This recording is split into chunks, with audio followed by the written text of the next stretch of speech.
checking every can for gold coin.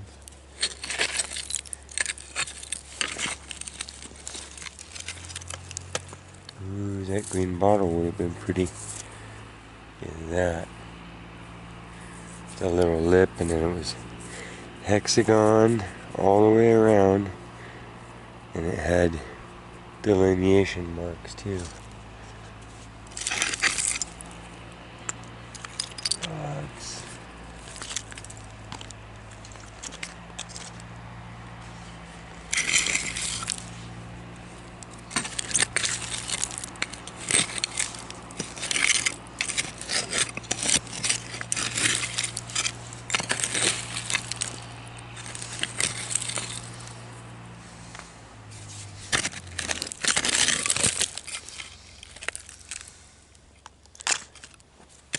Just crushed. You would have been a bottle. What bottle would you have been? Pretty cool looking bottle, huh?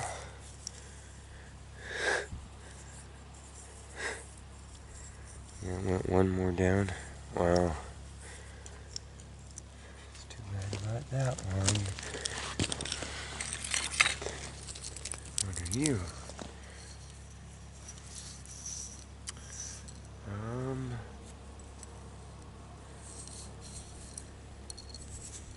Probably some sort of condiment.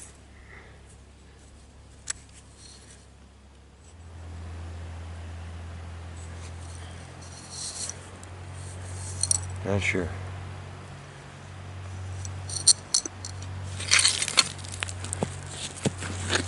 Yeah, that was a big old piece of crock. And look what a crock it was.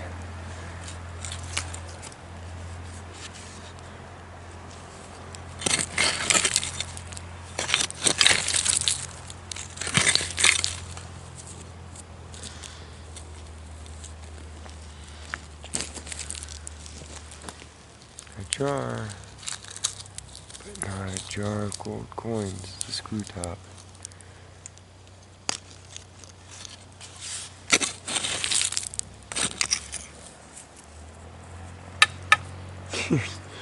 Another one of those brass plates. 10 feet over and 3 foot down. Oh, that's a...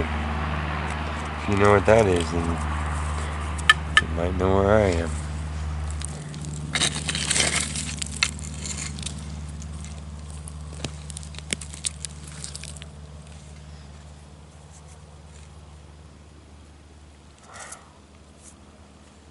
Huh.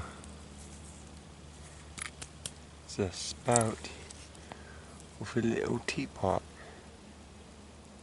Awesome. Our battery light is flashing, so maybe the lithium.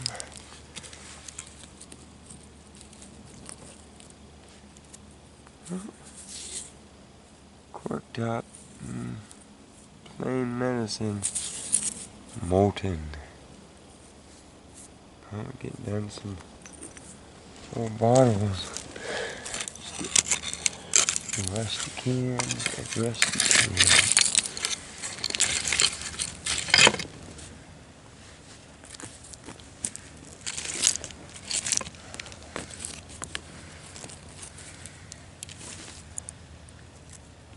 Wow, look at that one. That's pretty. Probably a perfume bottle. Art Deco. Pretty crazy. What's it say?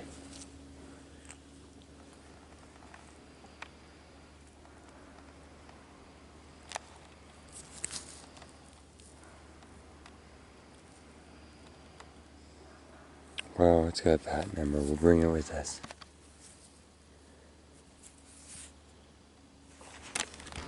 Since you were here last, found this.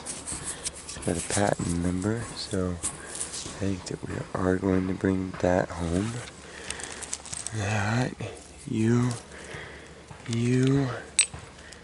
yeah, and then this would have been nice, but it got melted. No ink pot. And this with the lid still on it and fluid in it scary. Olive jars. And then it just got good. I was looking at this, realizing I kicked it up out of here. Look. It's a little miniature perfume bottle. How beautiful is that? Awesome. And then it's gonna way.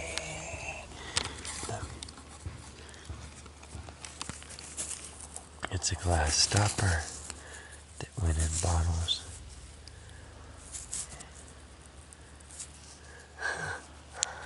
So, happy stuff. Let me see how far down we are. We'll have to see. I think this has a pattern on it. There's threads on the inside. Don't know what it is. We'll just have to see. Very next thing I see is the shape. Remember, everything's been burnt and sat in the dirt. We'll have to see what that one says. We're down there. You are a split link off of a chain. It's another, could have been awesome little ink pot, but it's cracked and deformed. So there they sit together. Milk glass.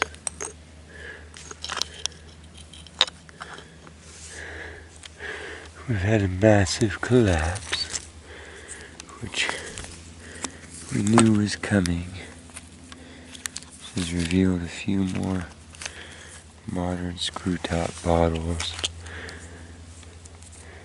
We can look back in there and see if there's anything else.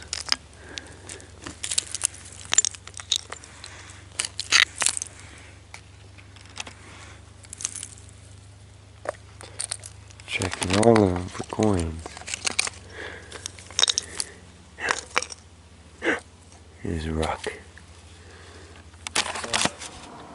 This is a complete, it's got a little crack in it running up this way. But this is a little ink bottle too. You would tip it with the lid on and the ink would spill over this little inside thing here, and then you had a spot to dab from. It's got a little patent date, so I think we'll take that and these other two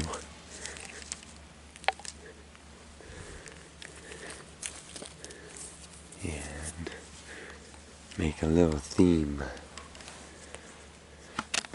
Just pulled a coin out of the back wall there. It's burnt.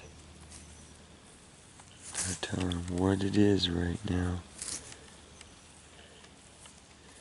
But that's exciting in its own way.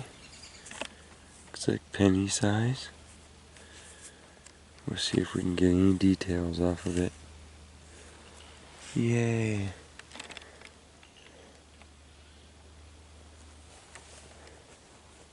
More cutlery. This one's a butter knife, it looks like. All of this has to get put into some water and cleaned up. Another milk glass.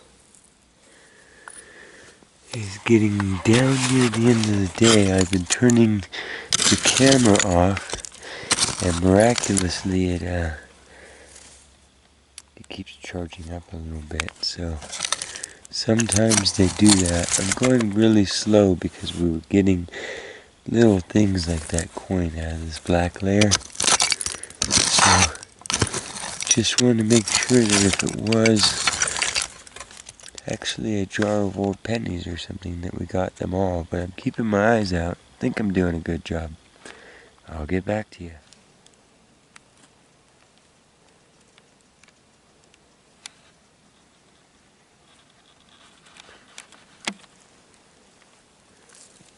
I should tell you, This is the garbage dump on the back of an old insane asylum. It's a true story.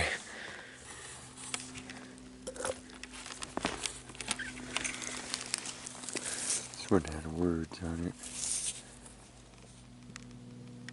Relics, malted milk, lunch tablets. Ugh, it's melted. Relics, malted milk, lunch tablets. That's one for you. As I'm collapsing the whole lid on itself, this just dropped into sight. A red, ruby red, glass marble. Look at that. Wow. Find of the day. Happiness. Look at that.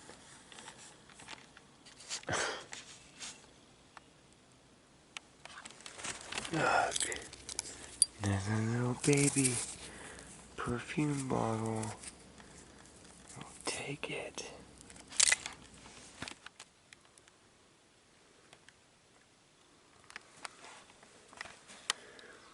An incredible hunt for going through a bottle dump, through a garbage dump.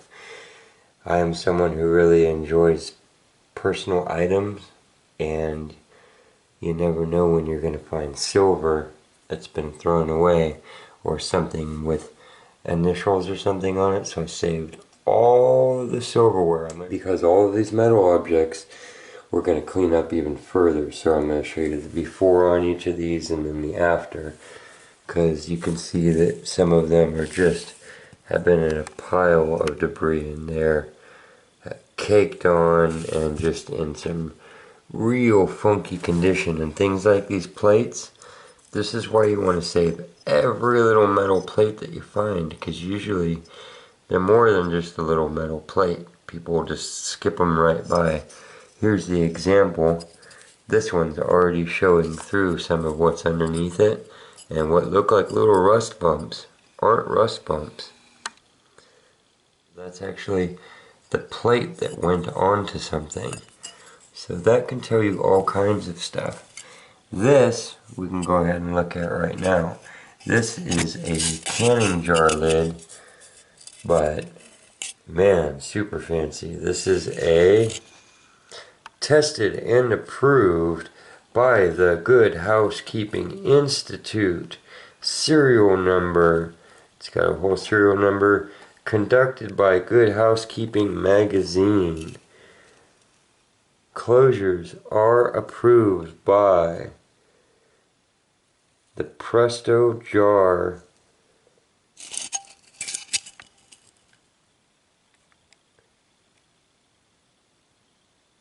Delineator Home Institute. Endorses. It's a lot going on with just a little lid there, you know. Maybe it had a glass top to it or whatever. These are the same thing. We're going to clean all these up. I'll show you. This penny was on the path in. It's a 1978, so it was not connected with the site, but not recent either. Here is the coin. It ended up being a wheat penny from the 40s. So that's awesome to find a coin in there, and you can see the heat actually distorted the whole thing. But anytime you can pull a coin out of a dump, that's a good find. We have a glass bottle stopper. I mean, every time you're bottle hunting, that's a classic. That's what goes in the top of the old bottles. We have our 3 ink jars, 2 of them pretty funky and molten, but to go into the collection I actually have some others.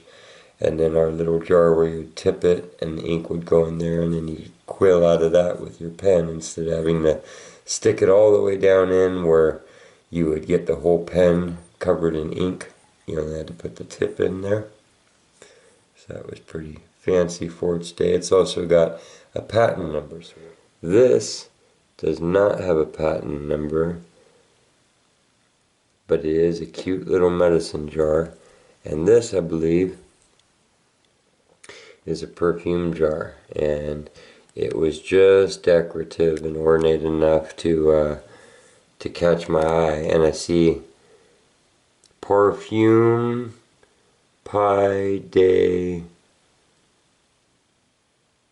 Raymond, made in USA. With the cleanup of all this, we have a little compact. I'm hoping maybe it has some info on it.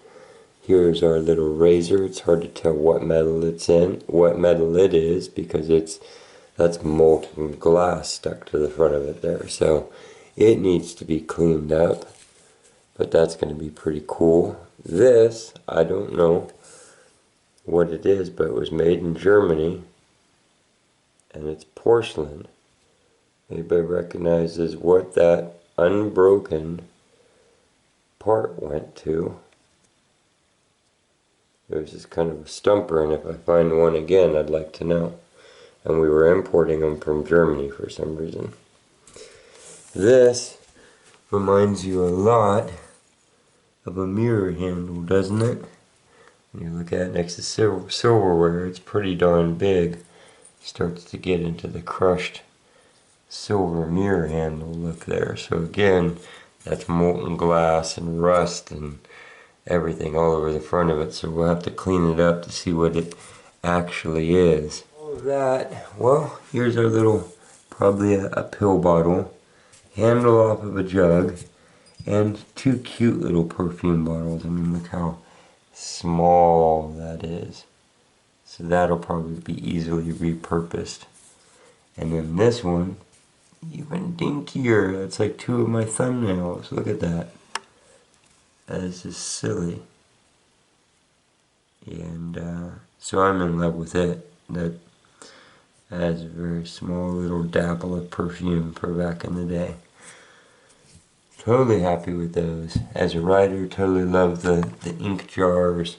We'll clean all this up, and then like I was saying, if that wasn't enough, if you know glass and you know how rare glass is, this is vintage rare glass. And remember that this is the dump from an old insane asylum. I'm not joking. This is actually from an insane asylum. So this is big for a marble, and it's red. And it's beautiful. You should see it in the sunshine. Somebody lost their marbles, and they actually really did. And they lost them in an insane asylum, and then I found it. And it's beautiful. Close-ups on it is that it's real red glass. Could very likely be gold fumed glass. I would be happy if I just pulled that out, let alone the fact that there was coinage and all of these other things. We still yet to see how cool they are. I mean, they have all kinds of stuff on them, so stay tuned. Alright, we are back from the cleaning, and we will start with this, which now that it's cleaned up from that state before to this state after, you can see it says Nash. Now the only Nash company that I know was an automobile company. That's the other Nash that I know would be Graham Nash, the musician. I've seen him play live a few times. I'm realizing these may have been two spots to get something in to turn it. So this might have been something off of a motor, you know, like a cap of a radiator or something. That would be one of my guesses. Nash Motors Company was an American automobile manufacturer based in Kenosha, Wisconsin in the United States from 1916 to 1937. From 1937 to 1954, Nash Motors was the automotive division of the Nash Kelvinator Corporation. Nash production continued from 1954 to 1957 after the creation of the American Motors Corporation. Went over this knife, you can see that it just got destroyed in the fires, and I was looking near the base. Sometimes that's where they will have their marks, and after quite a bit of work got through to there, and if there ever was anything, it is pitted away by the rust. No idea what it's made out of, except for most likely iron due to the look of it. Let's see, this little compact, nothing. Just basically wiped and pitted if there ever was any words, which there might not have been. They are gone now. I also went over these, cleaned them way up, found nothing on the front of that, nothing on any of the big flat places of that. Maybe a piece of a clock or something. This fork and this spoon actually go together. You can see these initials on here. And on this, what I would say is an older fork, you can see a different font. Now, I know what these initials stand for, and they are a facility that's nearby that has existed, for a long while. So I think that they basically took over the area and so took over the dumps. And you can see there it's the same thing, but it's either been erased by the rust or never stamped in deep enough. And the only words that you can read on this that are left is nickel, silver, and what looks like a 50. Now I know nickel cadmium from knives and all kinds of nickel silvers, so it's basically probably nickel mixed with silver to make a type of silverware. This is stainless and this is stainless. That's what they both say on them. Now this cleaned up beautifully. I think it's probably brass, not gold, because I can't imagine a razor made out of gold. But nor could I find any words on it. But it did clean up really beautiful, I think. I mean, that's going to look great on a little relic shelf.